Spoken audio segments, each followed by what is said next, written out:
Abantu abintu barimo barukwika 20 nibo barukwija kuganyirwa umuhuru yo kugaba amaguru kandi rizoba batano nibo batunga.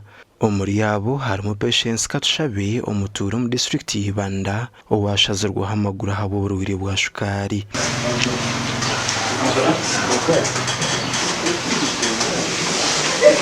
Ngarwara uburwire bwa shukari rero ko nabire ndyaho narebe kigere cyateka cyarwara ikironda babanza basharaho ikigere cyo kubanza icya kabiri nacyo cyakwato cyane nacyo bacisharaho Oguyagamba ngo kusharwa amaguraga hakabanza kumwe nabonye maheja kusharwaho kundi bitembereje muri tiro buremezo mu magaraje amaguraga ukabanza nakwatwa ubwurukumu kwarwara nazo mwirwaje bakusharaho kwabire kwamara imyaka 2 n'ukundi nako kwakwato ati bakusasire kumazara umwaka yo gombe gamara imyaka 3.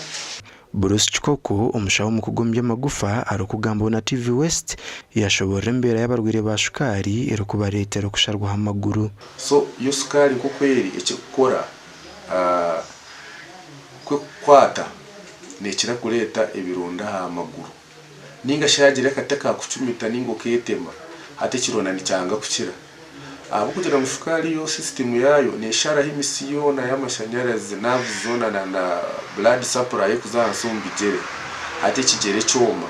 Bruce akwatanise n'ikitongore cya St Joseph's Orthopedic Sokorugiganga nubo bakwatira Patience hamwe n'abandi bashazirwa amaguru bwanyuma yo kutunga butandu abo kwanora ko amaguru notandika kutambura nka bebe so nibabi no training ushanguru nakuruwona ninga bazumona kwibiri bakwegesa hiya abantu kabatano bonka nindeba nanyebire n'induro mwanya gumwe takurugamo ukani ntagateka kugara tandike kutambura n'indiko mwanya nze mugonja.